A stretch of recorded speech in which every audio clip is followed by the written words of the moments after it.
উলামায়ে কেরামকে যতটা না ধরবেন আখিরাতে উলামায়ে কেরাম যদি হক কথার উপরে প্রতিষ্ঠিত না হয় তাহলে কিন্তু আমাদের চেয়ে উলামায়ে কেরাম বেশি ধরা খাবে। এই জন্য বিনয়ের সাথে আমি একটা কথাই বলতেছি, আপনারা রাহাবার জাতির বিবেক, আপনারা সজাগ হন, আমাদেরকে পথ দেখান। পথ দেখাতে যদি আপনারা বিপন্নতা করে, পথ দেখানোটাকে যদি আপনারা এই চালু করে তার দিকে নিয়ে যান, আল্লাহ না করো না করো, তাহলে কিন্তু আপনারা বেশি ধরা খাবেন। আমরা আপনাদেরকে আদালতে আখেরাতে বলবো আল্লাহ ওলামায়ে কেরাম, আমরা মসজিদের ভোট পাই, আমাদের থেকে কোনো দিক নির্দেশনা পাই না। আপনাদের প্রতি অনুরোধ, আপনারা ভয়কে উপেক্ষা করে আল্লাহকে ভয় করেন, মানুষকে ভয় করবেন না, আল্লাহকে ভয় করেন। তারা এতদিন 16 বছর আমাদেরকে পিষ্টে রেখেছিল, আজকে তারা কেন পালাই গেল?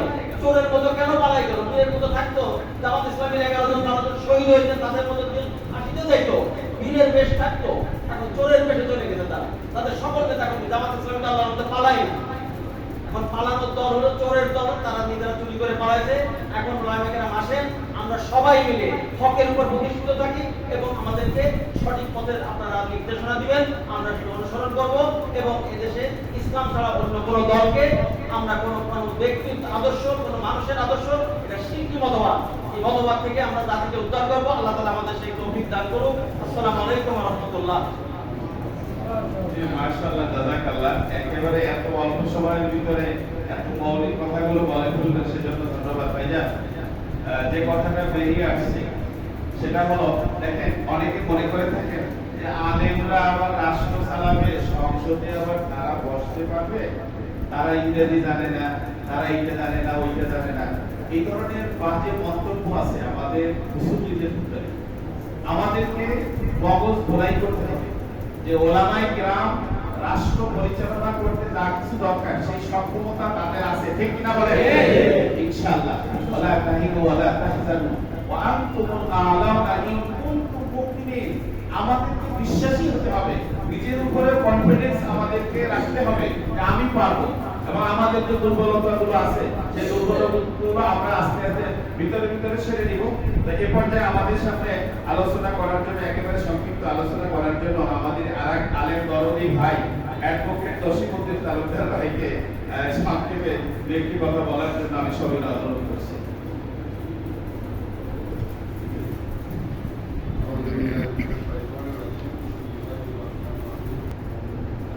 যে আমরা যে আসলে অ্যাডভোকেট সাহেবের আলোচনা আমার কাছে অ্যাডভোকেটের মতোই মনে হয়েছে। অর্থাৎ তারা যেরকম প্রস্তুতি নিয়ে জজের সামনে দাঁড়ায়, আমাদেরকেও বললেন আমরা যেন প্রস্তুতি নিয়ে যেন এই পেপারটায় দাঁড়াই। কারণ প্রস্তুতি যদি না থাকে ভাই, ওই কানে হাত দিয়ে ওই ইউসুফ জেলেখার কিসসা বলার ওই সময় কিন্তু এখন আর নাই, ঠিক কিনা বলেন? এখন ডিজিটাল, মানুষ সাথে সাথে দেখে এবং লাইভ প্রচারিত হয়। ভাই যে কথাগুলো বলছেন আমাদেরকে সচেতন করেছেন যে লাইভ প্রচারিত হয়। আমি আয়াত বললাম একটা, অর্থ বললাম আরেকটা, আর শানে নজুল বললাম আরেকটা, মানুষের ধরে ফেলবে না বলেন? এজন্য আমরা প্রয়োজনে দেখে বলবো, কিন্তু ভুল বলবো না, জাতিকে আমরা ভুল শিক্ষা দিব না। এবং দেশপ্রেমের কথা একটা গুরুত্বপূর্ণ কথা বলছে, আমি গ্রান্টি দিয়ে বলতে পারি, একেবারে যথেষ্ট কনফিডেন্স দিয়ে কথা বলতে পারি, ওলামায়ে কেরামের মতো দেশপ্রেম অন্য কোন জাতির ভিতরে নাই, ঠিক কিনা বলেন? কারণ এই ওলামায়ে কেরামের বাংলাদেশ ছাড়া তৃতীয় কোন দেশে কোনো সম্পত্তিও নাই। এই পর্যন্ত দেখেন ওলামায়ে কেরাম ইসলামিক দল যতগুলো আছে, এরা বাংলাদেশ ছাড়া অন্য দেশের সাথে কিন্তু এদের কোনো সম্পৃক্ত নাই। ওই মাঝে মধ্যে জামাত ইসলামের বলে যে এরা নাকি পাকিস্তানি। আমরা তো দেখলাম না এই পর্যন্ত কোনোদিন পাকিস্তান পালাইয়ে যেতে দেখছেন কাউকে? অথচ যারা ইন্ডিয়ান তারা কিন্তু ইন্ডিয়ায় গিয়ে পালাইছে, ঠিক কিনা বলেন?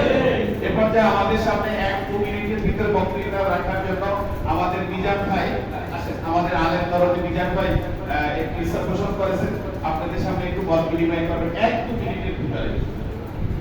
যে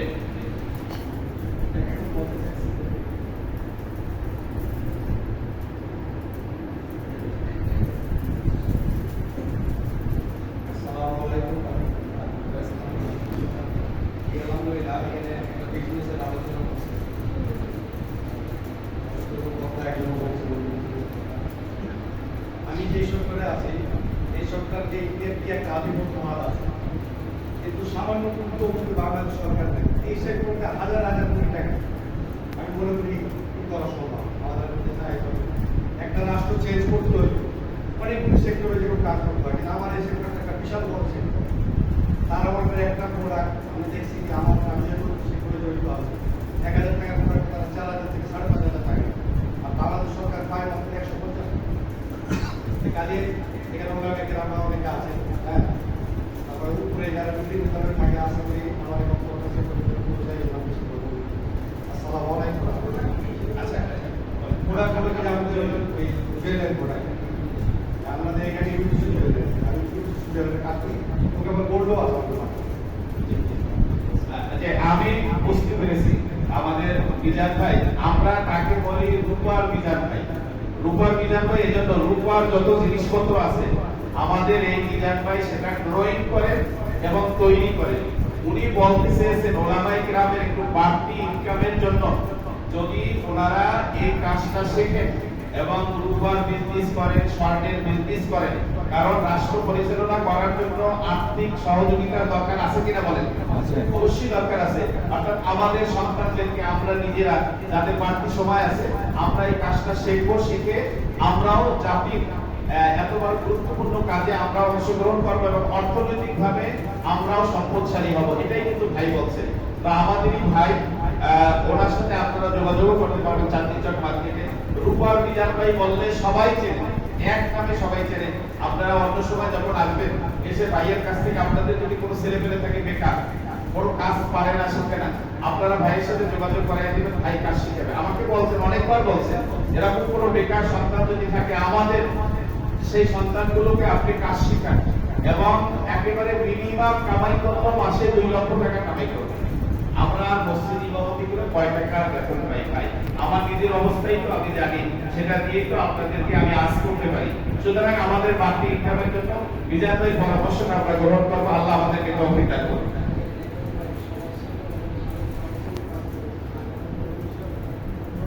আচ্ছা, আমাদের একরাম ভাই বিগত দিনের কাউন্সিলর প্রার্থী ছিলেন এবং আমাদের আলেম দরদি একজন ভাই।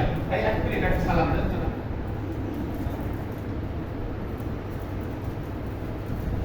আসসালামু আলাইকুম ওয়া রাহমাতুল্লাহি ওয়া বারাকাতুহু। ওয়া আলাইকুম আসসালাম। এখানে সমস্ত মসজিদের ইমামরা এখানে একত্রিত হয়েছে। ইমামদের তো বক্তা হিসেবে অনেক ভালো বক্তা, দিনী এলেম ওনাদের অনেক যথেষ্ট আছে, আমাদের তো দিনী এলেম নাই। আমরা শুধু আমাদেরকে একত্র দেখতে চাই, এটাই আমাদের একটা মনের বাসনা।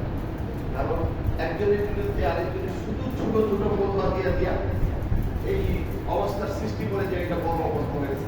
শহীদদের যে কিন্তু কেউ কোন বদলা দেয় না, পুজো করতে গিয়ে সেটা নাকি পানি কম হচ্ছে কিনা বেশি পানি হয়েছে সেটা বদলা দেয়। কিন্তু নামাজের শহীদদের যে কোনো গন্ডগোল আছে, 3 রাকাত নামাজের জায়গা 4 রাকাত আছে, ওইটা পায় না। এই ছোট ছোট ঘটনাগুলি সৃষ্টি করার জন্য তথাকথিত শিক্ষিত সমাজ খুব উদ্বিগ্ন এবং তারা এইটা পেছনে লাগিয়ে দেয়। আমরা আলেম ওলামাদের উদ্দেশ্যে আমার বক্তব্য হচ্ছে যে আপনারা একতা বদ্ধ দিন কায়েমের জন্য একতা বদ্ধ ছাড়া আত্মবিপদ করা সেটা নেই। আপনি একা একা কিছু করতে পারবেন না। আজকে যে ছিদ্র দিয়ে সেটা শেখ হাসিনার পতন হয়েছে, এই ছিদ্রের কথা শেখ হাসিনা জীবনেও চিন্তা করেন। যদি এই ছিদ্রের কথা সে চিন্তা করতো তাহলে এই ছিদ্রটা সে বন্ধ করতো। আল্লাহ রাব্বুল ইজ্জত এই ছিদ্র দিয়ে আমাদেরকে স্বাধীনতা দিয়েছে, আমাদের বুকের উপর থেকে বিরাট একটা পাথর সরিয়ে দিয়েছে, আলেমদের মুখ বন্ধ করে রেখে দিয়েছে। কাটাবন মসজিদে আমরা যখন নামাজ পড়ছি, এখানে একজন বিবি, ওইখানে একজন হ্যান্ডকাপ নিয়ে আসে, ওইখানে একটা ওয়ালেস নিয়ে আসে, মনে হয় যেন আমরা তোদের গাড়িতে বানু হইলে ধরে নিয়ে চলে যাই। এই অবস্থা থেকে আল্লাহ রাব্বুল ইজ্জত আমাদেরকে পরিত্রাণ দিয়েছে। আমরা দোয়া করি আপনারা একতাবদ্ধ হলে আমরা যারা ছোটখাটো দিনের পথে আছি তারা আপনাদেরকে অনুসরণ করে দিনের পথে কাজ করে আখিরাতের মুক্তির জন্য চেষ্টা করতে পারবে ইনশাআল্লাহ। এই দেশে এই জন্য দিনও চলবে এবং দুনিয়াও চলবে ইনশাআল্লাহ। ওয়াকিল দওয়ানা আলহামদুলিল্লাহ। যে মাশাআল্লাহ, জাযাকাল্লাহ। ভাই যে বিষয়টা বলছেন সেটা আমাদের ওলামায়ে কেরামদের ক্ষেত্রে একটু কোনো ক্ষেত্রে প্রযোজ্য আছে এভাবে যে আমরা একে অপরের বিরুদ্ধে বিভিন্ন ফতোয়া দিয়ে থাকি। জামাত ইসলামের লোকদেরকে বলি আমরা আকীদা খারাপ, মওদুদী সাহেবের আকীদা ভালো ছিল না, এই ধরনের কথাবার্তা বলে জামাত ইসলামের লোকদেরকে আমরা হ্যারাসমেন্ট করি কিনা বলে? এই কথাগুলো আমাদের উঠাই দিতে হবে। এগুলো তৃতীয় একটা পক্ষ আমাদের মধ্যে ঢুকাইয়া দিয়া আমরা যেন সারাদিন এই ফতোয়া নিয়ে যেন ব্যস্ত থাকি, আর ওরা হাজার হাজার কোটি টাকা চুরি কইরা এরপরে বিদেশে পাচার করবে, এই ধান্দায় ওরা আছে। এজন্য আমরা এই যে দেখেন কাসিম নানুতুবি রাহিমাহুল্লাহ তাআলা যিনি দেওবন্দ মাদ্রাসা প্রতিষ্ঠা করেছেন, উনি মাথায় পাগড়ি পরেন নাই কেন? আমি সংক্ষেপে বলছি কথাটা, এই কারণে পরেন নাই, উনি যেই সময় এই দেওবন্দ মাদ্রাসা প্রতিষ্ঠা করছেন সেই সময় ইংরেজরা ওনাকে ঘোরাঘুরি করতে খুঁজেছে যে কোথায় কাসিম নানুতুবি আছে, যে এই মসজিদের বারান্দায় দেওবন্দ মাদ্রাসা প্রতিষ্ঠা করেছে, তাকে হত্যা করার জন্য।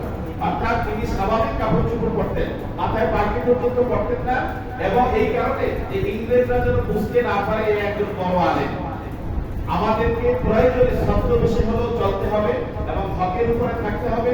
বাতিলের লড়াই আজকেই কিন্তু না, শুধুমাত্র শুরু। হাসিনা পলায়ন করেছে, অর্থাৎ লড়াই মাত্র শুরু হয়েছে, এবং এই লড়াইয়ের বাস্তবায়ন হবে আমরা যখন সংসদে দাঁড়িয়ে আমাদের যখন 300 আসন ওলামায়ে কেরামের এই দাড়ি টুপিওয়ালা মানুষের যখন 300 আসন ওখানে হবে এবং সেখানে কোরআন এবং হাদিস দিয়ে যখন সংসদ শুরু হবে, তখনই আমাদের কার্যাবলী আমরা সাকসেস হব বলি আলহামদুলিল্লাহ। না মানে আমাদের কিন্তু বিরতি দেওয়ার কোনো সুযোগ নাই ভাই। আপনাকে আমাকে একে অপরের বিরুদ্ধে লাগিয়ে কিন্তু আমাদেরকে ধ্বংস করে দিচ্ছে। সুতরাং এটা যেন আর না পারে, আমাদেরকে সচেতন হতে হবে। আমাদের তাবলিগি ভাইরা আছে, আমাদের ইসলামী শাসনতন্ত্র আছে, হেফাজতে ইসলাম আছে, যারা যে যেখানে আছে আমাদের সাথে ন্যূনতম একটু মতভেদ থাকলেও আমরা সকলকে নিয়ে আমরা সামনে পথ চলতে চাই, ঠিক কিনা বলেন? যে এই পর্যায়ে আমাদের সামনে আজকে অনুষ্ঠানের সম্মানিত প্রধান অতিথি ওলামা মহানগরী দক্ষিণের সম্মানিত সভাপতি অধ্যক্ষ মাওলানা মোশাররফ ভাইকে আমাদের সামনে আজকের প্রধান অতিথির বক্তব্য দেওয়ার জন্য সবিনয় অনুরোধ করছি।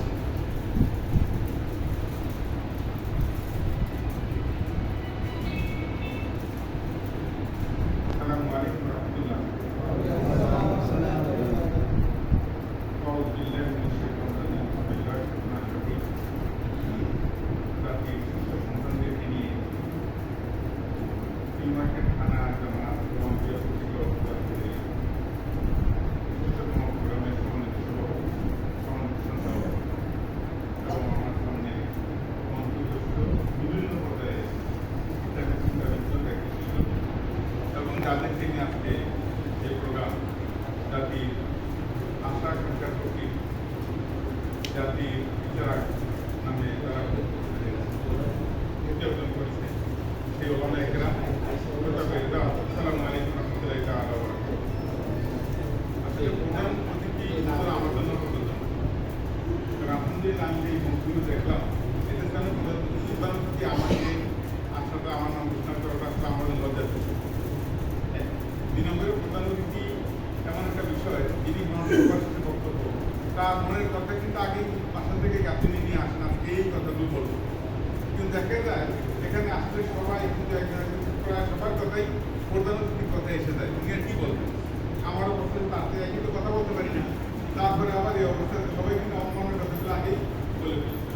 প্রিয় ওলামায়ে কেরাম, তবে আমি 2টা পয়েন্ট আলোচনা করতে বেশি। বর্তমানে প্রেক্ষাপটে আমাদের করণীয় কি? 1, 2 নম্বরে হলো ব্যক্তিগতভাবে আমার করণীয়, আমাদের করণীয় কি, আর ব্যক্তিগতভাবে আমার করণীয়। আমরা কয়েকটা আয়াত আপনাদের সামনে ব্যাখ্যা করার দরকার হবে না, এই কারণে যে সব এখানে আলেন। সেখানে আমাদের করণীয় কি, জাতি আমাদের কাছে কি চায়, সেই বিষয়গুলো কিন্তু আমরা অনুধাবন করতে পারবো। আমরা যদি দেখি সূরা মায়েদার 104 নম্বর আয়াত, সেখানে আল্লাহ তাআলা উদ্দেশ্য করে বলেছেন আমাদেরকেই, ওয়াইদা কিলা লাহুম, যখন তাদেরকে বলা হয় তাআলাউ ইলা মা আনজালাল্লাহু ওয়া ইলা রাসূল, আসো তোমরা যা কিছু অবতীর্ণ করেছেন আল্লাহ তাআলা এবং তার রাসূলের দিকে। ক্বালু, তখন তারা বলে হাসবুনা, আমাদের জন্য যথেষ্ট, মা ওয়াজাদনা আলাইহি আবানা, আমাদের পূর্বপুরুষ তথা আকাবের দিন যা কিছু বলছে আমাদের জন্য সেটাই যথেষ্ট। সূরা মায়েদা আয়াত নম্বর 104। আল্লাহ তাআলা কিন্তু এই কথাগুলো বলেছেন আলেম সমাজদেরকে ধমক দিয়ে, তোমাদের কাছে কি আকাবের দিন, তোমাদের কাছে দাদা হুজুর, বিষয় হুজুর, এটাই কি তোমাদের কাছে একমাত্র আদর্শ, ওনাদের কথাটাই কি গ্রহণযোগ্য? যখন তোমাদেরকে বলা হয় আল্লাহ এবং রাসূল যা কিছু অবতীর্ণ করেছেন তার প্রতি আসো, তখন তোমরা বলো আমাদের পূর্বপুরুষদেরকে যেই অবস্থায় পেয়েছি সেটাই আমাদের জন্য যথেষ্ট। ওলামায়ে কেরাম আমাদের চিন্তা করা দরকার। নাম্বার 2, ইয়া আইয়ুহাল্লাযীনা আমানু, হে ঈমানদারগণ, ইন্না কাসীরাম মিনাল আহবারি ওয়ার রুহবানি লা ইয়াকুলুনা আমওয়ালান নাসি বিল বাতিল ওয়া ইয়াসুদ্দুনা আন সাবিল। সূরা তাওবা আয়াত নম্বর 29। হে ঈমানদারগণ, ইন্না নিশ্চয়ই কাসীরাম অনেক, কারা?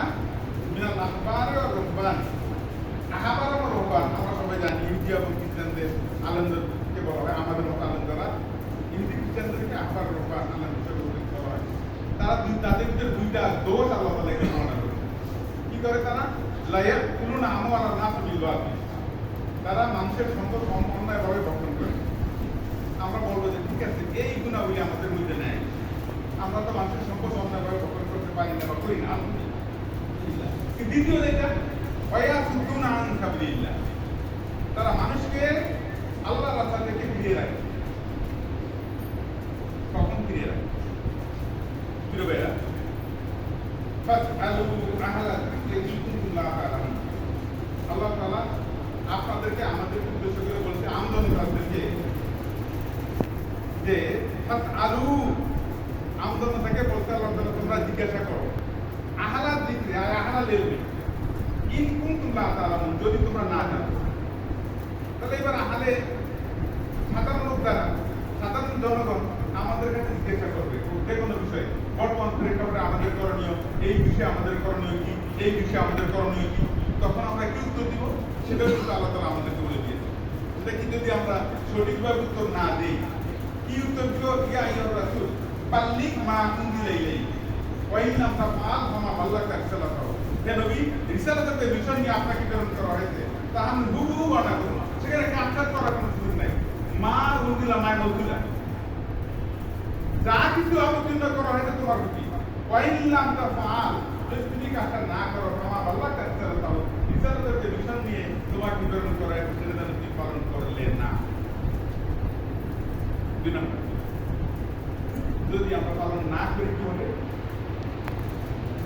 সূরা বাকারা 140 নম্বর আয়াত, ওয়ামান আযলাম, ওই ব্যক্তিকে অধিক জালেম কে হতে পারে? যেটা আব্দুল থেকে ব্যবহার করেছে আল্লাহ তাআলা।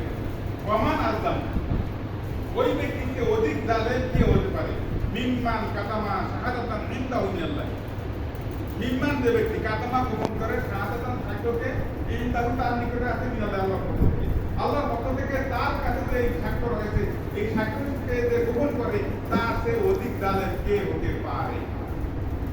এবার আমরা যদি আমার কাছে যখন সঠিক বিষয় আমার মুসলিমগণ জানতে চান, সেটা যদি আমরা নিজের ব্যক্তিত্বকে ঠিক রাখার জন্য, আমি জানি না, একটা উল্লেখের কথা বলে দিলাম, একটা মাসালা দিয়ে দিলাম, অথবা আমি যদি এই সমাধান দিই, তাহলে আমি যেই মানহাজে বিশ্বাসী, আমার মানহাজের প্রতি আঘাত হয়ে যায়।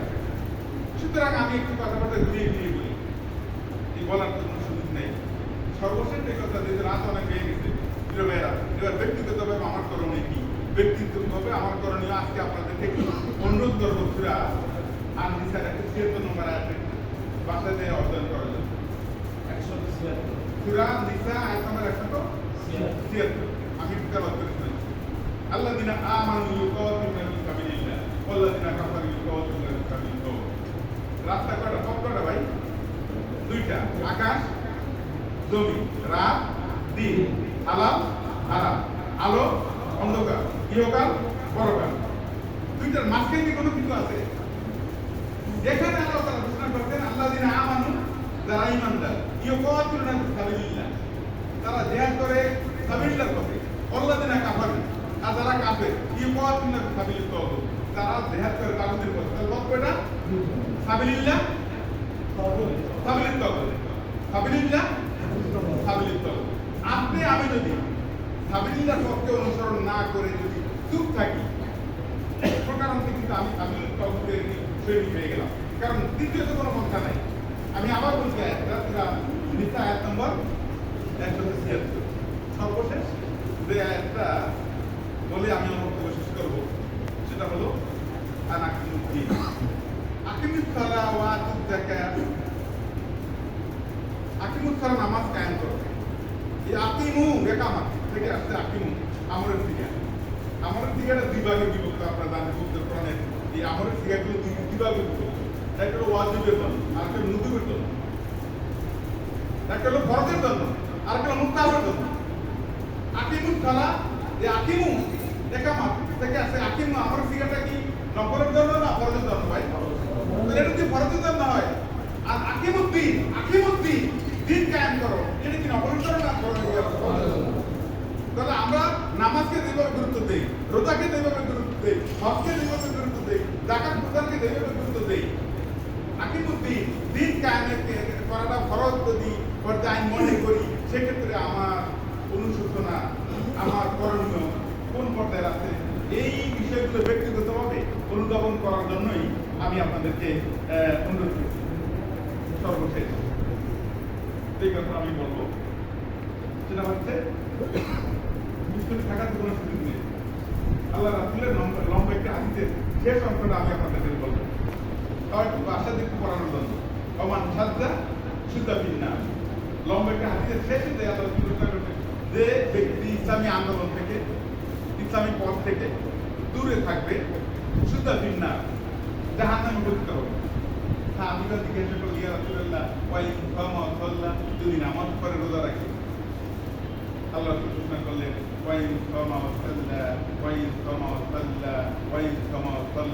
যদিও নামাজ পড়ে রোজা রাখে, যদিও নামাজ পড়ে রোজা রাখে, যদিও নামাজ পড়ে রোজা রাখে, আছে ধারণা করে আমরা মুসলমান, সে মুসলমান, আসল সে মুসলমান না। এই কথাটা কে বলছে? আমাকে প্রতিবাদ বলে গালি দেওয়ার প্রশ্ন নেই।